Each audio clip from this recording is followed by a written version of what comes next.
की सबसे बड़ी ब्रेकिंग न्यूज की सबसे पहले बात कर लेंगे। थोड़ी देर पहले दिल्ली सरकार में जल मंत्री आतिशी ने प्रेस कॉन्फ्रेंस की और तमाम तरह के दावे किए गए उनकी ओर से। उनकी प्रेस कॉन्फ्रेंस से 3 बड़ी बातें सामने आई हैं। पहली ये कि उन्होंने आरोप लगाया कि उन्हें एक करीबी के जरिए बीजेपी ने ऑफर दिया था और ये कहा था कि बीजेपी ज्वाइन कर ले, नहीं तो जेल जाने के लिए तैयार रहे। उन्होंने दूसरा दावा ये किया कि अभी 4 और आम आदमी पार्टी के नेताओं को गिरफ्तार करने का दावा है। उन्होंने कहा कि उन्हें सौरभ भारद्वाज को, दुर्गेश पाठक और राघव चड्ढा को गिरफ्तार करने की तैयारी है। तीसरा बड़ा दावा आतिशी की ओर से यह किया गया कि केजरीवाल सीएम पद से इस्तीफा नहीं देंगे, क्योंकि उन्हें आशंका है कि अगर केजरीवाल इस्तीफा देते हैं तो बीजेपी को दिल्ली में ऑपरेशन लोटस चलाने का मौका मिल सकता है। अब बीजेपी ने इस पर पलटवार किया है और कहा है कि जैसे ही केस में नाम आया, आतिशी इस तरह की बातें करने लगी हैं। आपको बताएं, कल ही ईडी की ओर से जानकारी ये दी गई थी कि पूछताछ के दौरान अरविंद केजरीवाल ने विजय नायर के बारे में ये कहा था कि वो तो आतिशी को रिपोर्ट करते हैं और सौरभ भारद्वाज का भी नाम उनकी ओर से लिया गया था। और उसके बाद इस प्रेस कॉन्फ्रेंस को लेकर बीजेपी सवाल उठा रही है।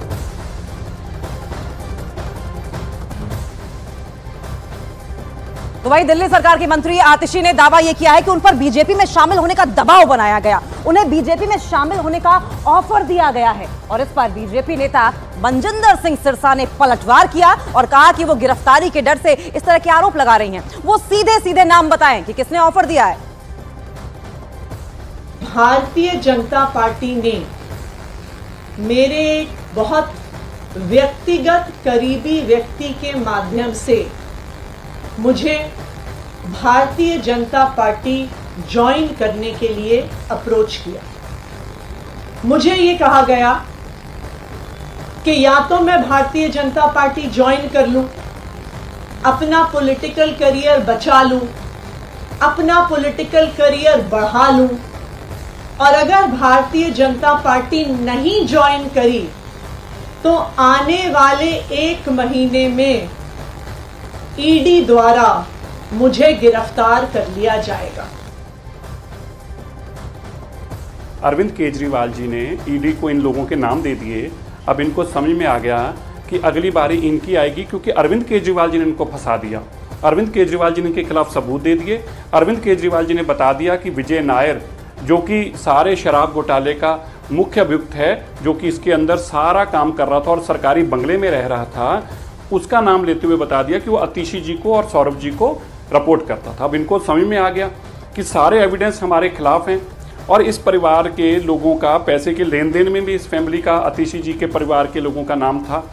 भारद्वाज जी का नाम अरविंद जी ने दे दिया। तो अब आतिशी जी को समझ में आ गया कि हमें तो फंसा दिया है। अब कह रहे जी हमें मैसेज मिला है। आतिशी जी, वो मैसेज देने वाले का नाम बता दीजिए, उस रिश्तेदार का नाम बता दीजिए, उस रिश्तेदार को किसने कहा उसका नाम बता दीजिए, ताकि ईडी उसी को अरेस्ट कर ले जो आपके खिलाफ ऐसी बातें कर रहा, साजिशें रच रहा है। तो हमारे 3 सहयोगी ग्राउंड जीरो से हमारे साथ जुड़ गए। हमारे सीनियर एडिटर विक्रांत यादव, दीपक बिष्ट और जावेद हमारे साथ जुड़े हुए हैं। सबसे पहले विक्रांत, आपका रुख करेंगे। आम आदमी पार्टी पहले भी इस तरह के आरोप लगाती रही है कि बीजेपी की ओर से उन्हें बीजेपी में शामिल होने का ऑफर दिया गया, लेकिन पहली बार आम आदमी पार्टी का कोई नेता खुलकर सामने आया है। देखिए, आम आदमी पार्टी का इस मामले में अंकिता सीधा ये आरोप है कि उनकी जो फर्स्ट लाइन ऑफ लीडरशिप है वो इस समय जेल में है।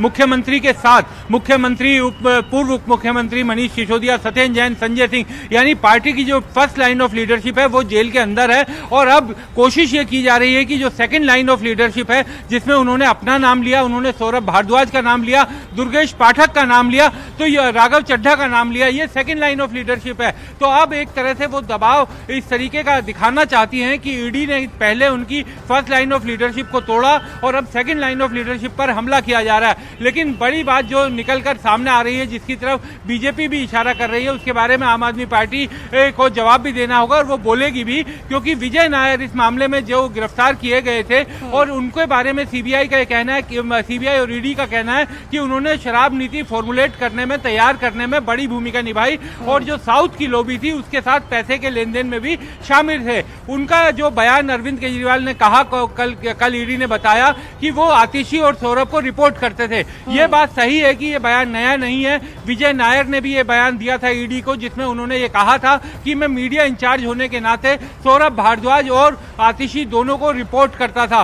तो किस तरीके के संबंध थे, क्या ये केवल प्रोफेशनल संबंध थे, ये ऐसी तमाम चीजें हैं जो हो सकता है आने वाले दिनों में ईडी सौरभ भारद्वाज और आतिशी से जानना चाहे। लेकिन अब चूंकि चुनाव का समय चल रहा है और आम आदमी पार्टी को ये पता है कि बिना अरविंद केजरीवाल के चुनाव लड़ना उनके लिए बहुत मुश्किल हो रहा है। और अगर सेकंड लाइन ऑफ लीडरशिप पर किसी तरह की कार्रवाई हुई तो निश्चित तौर पर आम आदमी पार्टी को इसीलिए 4 नाम, सेकंड लीडरशिप वाले 4 नाम भी ले लिए गए। और कल ही ईडी की ओर से जानकारी दी गई कि अरविंद केजरीवाल ने आतिशी और सौरभ भारद्वाज का नाम लिया और उसके बाद ये प्रेस कॉन्फ्रेंस हुई। इसीलिए सवाल उठ रहे हैं। दिल्ली सरकार की मंत्री आतिशी ने यह भी दावा किया कि आम आदमी पार्टी के 4 और नेताओं को गिरफ्तार किया जाएगा, जिस पर अब बीजेपी ने पलटवार किया है। बीजेपी नेता मनीष खुराना ने यह कहा है कि आम आदमी पार्टी रोज नई नई कहानियां बना रही है।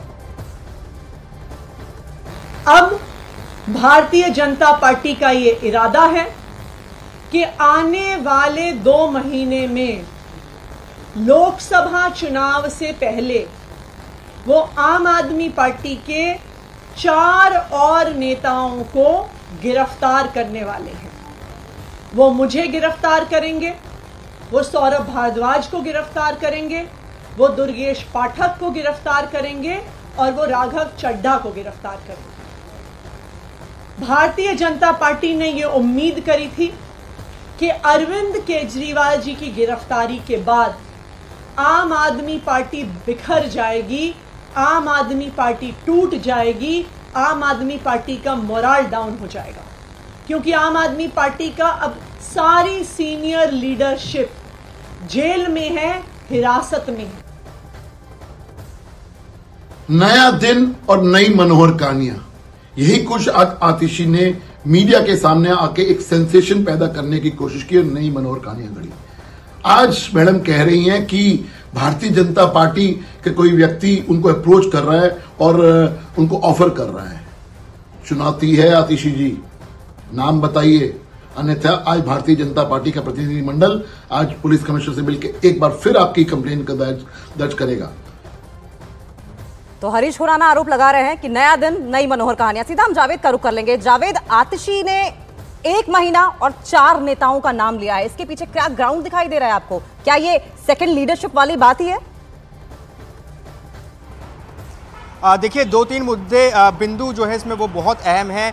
जैसा कि विक्रांत भी बता रहे थे कि आतिशी ने साफ तौर पर कहा कि पहली जो लाइन ऑफ लीडरशिप है वो जेल में है, दूसरी लाइन ऑफ लीडरशिप पर जो खतरा मंडरा रहा है। और उन्होंने साफ तौर पर जो बड़े नेता हैं उनका नाम लिया, आतिशी, सौरभ भारद्वाज, राघव चड्ढा, दुर्गेश पाठक। लेकिन आतिशी से बीजेपी ये सवाल भी पूछ रही है कि आप नाम बताएं। देखिए हमें थोड़ा सा और बैकग्राउंड में भी जाना होगा। इससे पहले जनवरी के आखिरी हफ्ते में भी आतिशी ने इसी तरह के आरोप लगाए थे। उस वक्त बीजेपी ने बाकायदा एक शिकायत भी की थी जिसमें क्राइम ब्रांच की टीम एक नोटिस देने के लिए आतिशी को पहुंची थी फरवरी के पहले हफ्ते में। उस वक्त वो पॉलिटिकल ड्रामा जो वहां पर हुआ उनके घर के बाहर, वो भी हमने देखा। तो ऐसे में अब जब अरविंद केजरीवाल की गिरफ्तारी हुई है और ये ताज़ा आरोप और जो कल ईडी ने नाम लिए हैं, कोर्ट में बताए हैं अरविंद केजरीवाल के हवाले से कि विजय नायर की जो रिपोर्टिंग थी वो आतिशी और सौरभ भारद्वाज को थी, उसके बाद ये लगातार डेवलपमेंट बढ़ रहा है। और अब 11 बजे सौरभ भारद्वाज की भी प्रेस कॉन्फ्रेंस है। थोड़ी देर बाद क्या वो भी इसी तरह का कोई आरोप लगाएंगे या फिर कोई और बात कहेंगे, ये देखना होगा। लेकिन आम आदमी पार्टी शुरुआत से ये आरोप लगाती रही है कि उनके विधायकों को तोड़ने की कोशिश हो रही है। कल भी विधानसभा का सत्र था, उसमें उनके एक विधायक हैं ऋतुराज झा, उन्होंने भी एक आरोप लगाया कि उनको 25 करोड़ में खरीदने की कोशिश की गई, उनको फोन आया। तो इस तरह की बात लगातार आम आदमी पार्टी के विधायक कहते रहे हैं। अब ऐसे में आतिशी ने ये बात फिर से दोहराई है कि उनको खुद को, आतिशी को फोन आया है और मतलब किसी करीबी के जरिए उनको संपर्क साधा गया है और उन्हें बीजेपी ज्वाइन करने का ऑफर दिया गया है। तो ये आरोप लगातार आम आदमी पार्टी लगा रही है। बीजेपी अपनी उस पर दलील दे रही है कि वो अपना नाम बताएं, अन्यथा वो शिकायत करेंगे। तो लगातार जो राजनीति भी है इस मुद्दे पर लगातार आगे हो रही है। तो ये भी जा रहा है कि फर्स्ट लीडरशिप जो आम आदमी पार्टी की है वो पहले से ही जेल में है। अगर सेकंड लीडरशिप के साथ कुछ होता है तो आम आदमी पार्टी लोकसभा चुनाव के पहले बेहद कमजोर पड़ जाएगी और यही वजह है कि आतिशी में डर दिखाई दे रहा है। इस तरह के आरोप लग रहे हैं। लेकिन आम आदमी पार्टी नेता आतिशी ने दावा किया कि केजरीवाल ही सरकार चलाएंगे, वो इस्तीफा नहीं देंगे। इस पर बीजेपी ने पलटवार किया। बीजेपी नेता आरपी सिंह ने कहा कि सारा खेल केजरीवाल का ही है। लीगली और कॉन्स्टिट्यूशनली दो ही हमारे देश में संवैधानिक और कानूनी प्रावधान हैं इस बात से जुड़े हुए। सबसे पहले रिप्रेजेंटेशन ऑफ पीपल एक्ट ये कहता है कि अगर आपकी 2 साल से ज्यादा कन्विक्शन हो तो फिर आप एक जनप्रतिनिधि नहीं रह सकते हैं, चाहे आप विधायक हो चाहे आप सांसद हो। अरविंद केजरीवाल का कोई कन्विक्शन नहीं हुआ है। कन्विक्शन छोड़िए, आज तक अरविंद केजरीवाल चार्जशीट भी नहीं हुए, नंबर 1। दूसरी बात, इस देश का संवैधानिक प्रावधान ये कहता है कि कोई व्यक्ति चीफ मिनिस्टर नहीं रह सकता, उसे चीफ मिनिस्टर के पद से इस्तीफा देना होगा अगर वो अपने हाउस की मेजॉरिटी नहीं एंजॉय करता। Arvind Kejriwal enjoys the overwhelming majority of the Delhi Assembly। तो इसलिए अरविंद केजरीवाल के इस्तीफा देने का कोई भी कारण नहीं है। अगर आज अरविंद केजरीवाल इस्तीफा दे देते हैं तो ये भारतीय जनता पार्टी के लिए एक बहुत सीधी और सरल एक एसओपी तैयार कर देती है। अरविंद केजरीवाल से पूछें, जिन्होंने नाम लिए हैं कि विजय नायर मुझे नहीं रिपोर्ट करता था, उन्होंने कहा कि अरविंद केजरीवाल को रिपोर्ट नहीं करता था, वह आतिशी और सौरभ भारद्वाज को रिपोर्ट करता था। तो क्या हुआ, उसने अरविंद केजरीवाल ने अपनी तरफ से पल्ला झाड़कर और रणनीति के अनुसार इनको, ताकि इनकी क्वेश्चनिंग होगी, ये जेल के पीछे जाएंगे और जब ये जेल के पीछे जाएंगे तो सुनीता केजरीवाल को मुख्यमंत्री बना लेगा दिल्ली का। ये खेल है सारा का सारा। परंतु मैं जो वापस कह रहा हूँ, इस प्रकार के निराधार आरोप लगाने की मुझे कोई ऐसे अप्रोच किए ठीक नहीं है। अगर इस ढंग से चलेगा तो बहुत कुछ चीज़ें निकलेंगी। आतिशी कह रही हैं कि अरविंद केजरीवाल पर चार्जशीट नहीं है, कोई कन्विक्शन नहीं है, लेकिन वो मुख्यमंत्री पद से इस्तीफा भी नहीं देंगे। लेकिन विक्रांत, मेरा सवाल आपसे ये है कि संवैधानिक तौर पर तो जेल में रहकर सरकार चलाई जा सकती है मुख्यमंत्री रहते हुए, प्रैक्टिकली क्या ये पॉसिबल है? देखिए अंकिता, इस समय मैं दिल्ली के संयोगी कहा जाएगा कि 11 मूर्ति चौराहे के पास खड़ा हूं। मेरे पीछे आप देखिए महात्मा गांधी की प्रतिमा लगी हुई है और उनके पीछे स्वतंत्रता सेनानी चल रहे हैं। जब देश का संविधान बना था, देश आजाद हुआ था, देश का संविधान बना था, तब शायद इस बात की कल्पना नहीं की गई होगी कि कोई मुख्यमंत्री रहते हुए गिरफ्तार हो जाएगा। तो शायद यही कारण है कि हमारे संविधान में ऐसी कोई बात नहीं कही गई है कि गिरफ्तार होने पर किसी मुख्यमंत्री को इस्तीफा देना होगा, यानी कोई संवैधानिक उन पर वो नहीं बैठती कि उन्हें इस्तीफा तुरंत देना होगा। लेकिन इसमें कई प्रैक्टिकल और टेक्निकल दिक्कतें हैं। देखिए, मुख्यमंत्री जो हैं वो अपनी सरकार के मुखिया होते हैं, वो काउंसिल ऑफ मिनिस्टर्स के मुखिया होते हैं। आखिर कैसे अपने काउंसिल ऑफ मिनिस्टर से वो मुलाकात करेंगे? दिल्ली एक केंद्र शासित प्रदेश है, दिल्ली की तमाम फाइलें मुख्यमंत्री के जरिए उपराज्यपाल और केंद्र सरकार तक जाती है। वो फाइल कैसे मुख्यमंत्री के जरिए जाएंगे अगर मुख्यमंत्री जेल में रहेंगे? तमाम फाइलों पर, हालांकि दिल्ली के मुख्यमंत्री के पास कोई पोर्टफोलियो नहीं है, लेकिन कई फाइलों पर उन्हें हस्ताक्षर भी करने होते हैं, देखना भी होता है, मुख्यमंत्री से होकर वो फाइलें गुजरती हैं आगे। तो कैसे वो सब देखा जाएगा? क्योंकि जेल में फाइलें देखने या किसी से मुलाकात करने, इन सब का कोई प्रावधान नहीं है। तो मैं फिर कहूंगा कि कोई सबसे बड़ी बात विक्रांत ये है कि मुख्यमंत्री को जनता की ग्रीवांसेस सुनना बहुत जरूरी होता है। जेल में रहते हुए अरविंद केजरीवाल ये कैसे करेंगे? बहुत बहुत शुक्रिया आप तीनों का। अरविंद केजरीवाल तिहाड़ जेल में है। आम आदमी पार्टी दावा यह कर रही है कि केजरीवाल जेल से सरकार चलाएंगे, लेकिन जेल मैनुअल के मुताबिक केजरीवाल का जेल से सरकार चलाना बेहद ही मुश्किल है। एनसीटी दिल्ली एक्ट के मुताबिक केंद्र सरकार और उपराज्यपाल को भेजी जाने वाली दिल्ली से संबंधित सभी फाइल मुख्यमंत्री के जरिए ही जाती हैं, लेकिन जेल से यह मुमकिन नहीं है। सीएम अपने मंत्रिमंडल के मुखिया होते हैं, मंत्रिमंडल के सभी फैसलों की जानकारी उपराज्यपाल को सीएम के जरिए ही भेजी जाती है। जेल से यह प्रक्रिया पूरी नहीं हो सकती है। तो अरविंद केजरीवाल तिहाड़ जेल में है और आम आदमी पार्टी दावा कर रही है कि अरविंद केजरीवाल जेल से सरकार चलाएंगे, यानी मुख्यमंत्री पद से इस्तीफा नहीं देंगे। लेकिन जेल मैनुअल ये कहता है कि केजरीवाल का जेल से सरकार चला पाना बेहद मुश्किल है, प्रैक्टिकल ग्राउंड पे बहुत मुश्किल है।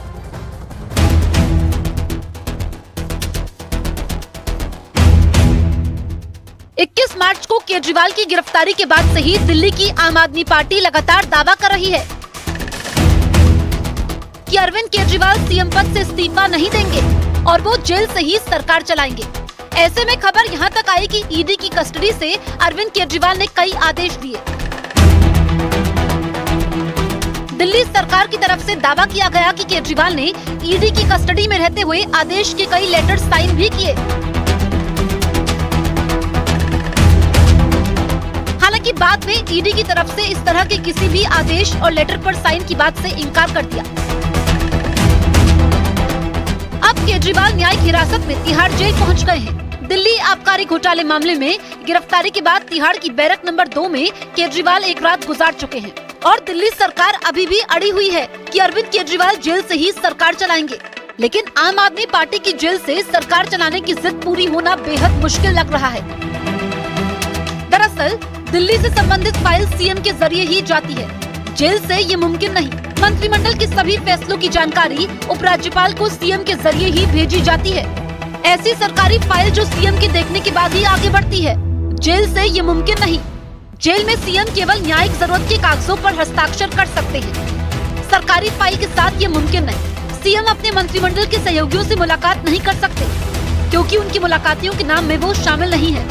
ऐसे में सरकारी आदेश कैसे पारित कर सकते हैं? कैबिनेट के फैसले लेना, आधिकारिक दस्तावेज पर हस्ताक्षर करना, जेल से ये मुमकिन नहीं। रोजमर्रा के प्रशासनिक कामकाज का संचालन लगभग नामुमकिन।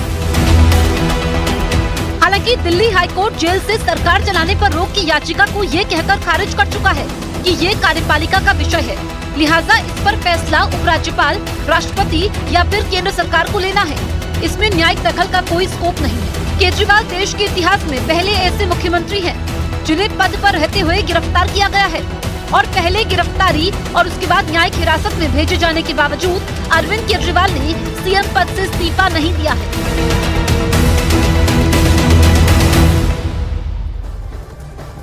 तो जब केजरीवाल के लिए दिल्ली सरकार के पास जो है वो 2 विकल्प हैं।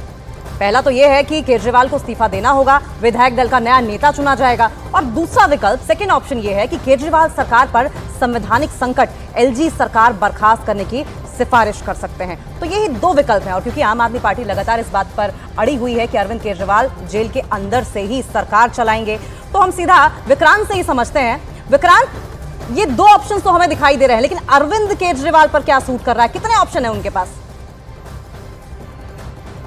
देखिए, मुझे जो आम आदमी पार्टी के नेताओं से बातचीत करके समझ में आता है, मुझे ये साफ दिखाई दे रहा है कि आम आदमी पार्टी ने ये मोटे तौर पर फैसला ले लिया है कि अरविंद केजरीवाल ही सरकार के मुखिया रहेंगे। इसके पीछे 2-3-4 कारण नजर आते हैं कि इस समय लोकसभा के चुनाव बिल्कुल सामने हैं। अरविंद केजरीवाल इस पार्टी के मुखिया हैं, इस पार्टी का चेहरा है। अरविंद केजरीवाल सबसे बड़े नेता हैं, लेकिन वो जेल में है। अगर उनकी सरकार इस्तीफा दे देती है, किसी नए आदमी को नेता बना देती है, तो अरविंद केजरीवाल के नाम पर मिलने वाला जो सहानुभूति और बाकी चीजें हैं वो अरविंद केजरीवाल के नाम के अलावा नहीं मिलेंगी। और अरविंद केजरीवाल सबसे बड़ा चेहरा है, अगर वो एक बार इस्तीफा दे देते हैं तो लोग उन्हें कहीं भूलने ना लग जाए, इसलिए पार्टी कभी उनका साथ नहीं छोड़ेगी। तो मुझे नहीं लगता कि आम आदमी पार्टी के विधायक दल कोई नए नेता का चयन करेंगे, नए नेता का चुनाव करेंगे। और अगर नया नेता नहीं चुना गया, सरकार नहीं बनाई गई, नए मुख्यमंत्री नहीं बनाया गया, तो इस समय वर्तमान परिस्थितियों में कोई और विकल्प नहीं दिख रहा, क्योंकि उसकी तरफ हाईकोर्ट ने भी इशारा किया था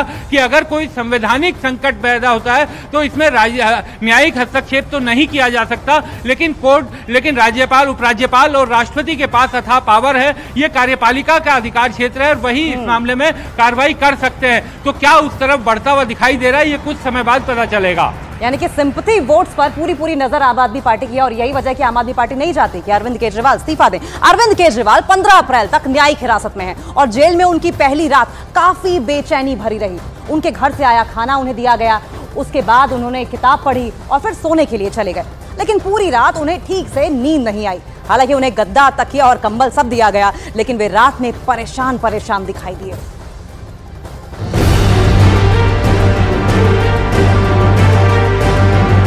जेल में केजरीवाल की पहली रात बेचैनी भरी रही, वो परेशान से रहे। सोमवार शाम जब वो तिहाड़ जेल पहुंचे तो उनके लिए पहले से ही बैरक तैयार कर लिया गया था। जेल नंबर 2 के बैरक में केजरीवाल को रखा गया। बैरक की लंबाई 14 फीट, चौड़ाई 8 फीट। केजरीवाल की बैरक में एक टीवी लगा है, सीमेंट का ऊंचा चबूतरा बना हुआ है। बैरक के बाहर 4 सुरक्षाकर्मी हमेशा तैयार रहेंगे। बैरक में सीसीटीवी लगा हुआ है। अरविंद केजरीवाल को डायबिटीज की शिकायत है, ऐसे में उन्हें उसी के मुताबिक स्पेशल डाइट और खाने की सुविधा दी जाती रहेगी। 15 अप्रैल तक अरविंद केजरीवाल तिहाड़ जेल में ही रहेंगे। हालांकि पहली रात वो सही से सो नहीं सके। रात में बेचैन रहे, बीच बीच में नींद खुलती रही। सुबह केजरीवाल ने चाय और बिस्किट का नाश्ता किया। केजरीवाल जेल में अखबार पढ़ सकते हैं, किताब पढ़ सकते हैं और सुबह कुछ समय के लिए बैरक के बाहर रह सकते हैं, लेकिन बाद में उन्हें बैरक में लौटना पड़ सकता है। केजरीवाल अपनी बैरक में टीवी देख सकते हैं और जेल नियमों के मुताबिक उन्हें अपने परिवार के लोगों से मिलने की इजाजत भी दी गई है। तो कल ही जानकारी सामने आई थी और जानकारी ये थी कि ईडी की पूछताछ में अरविंद केजरीवाल ने आतिशी और सौरभ भारद्वाज का नाम लिया है। सवाल यही उठ रहा है कि क्या डैमेज कंट्रोल को लेकर ये प्रेस कॉन्फ्रेंस की गई है, ये आरोप लगाए गए हैं। सवाल ये भी कि अगर कल को कोई कार्रवाई होती है तो पहले से ही सिंपैथी जनता की आम आदमी पार्टी के साथ रहेगी, क्या यही वजह है दीपक?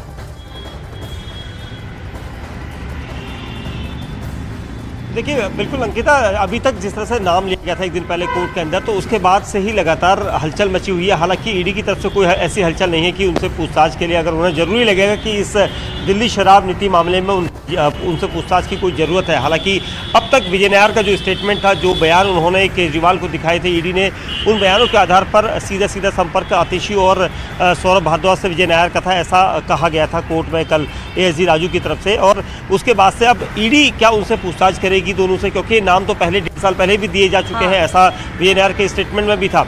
अब ईडी को लगेगा कि इस पूरे मामले में अगर उनकी कोई बातचीत इस तरह से उस दौरान होती थी, क्योंकि आप सूत्र पहले ही बता चुके थे कि उन दौरान सौरभ भारद्वाज जो है आम आदमी पार्टी के प्रवक्ता थे और पूरा मीडिया सेल का हेड जो था वो विजय नायर था, तो ऐसे में उनकी बातचीत होना लाजिमी था, कभी भी बातचीत हो सकती है।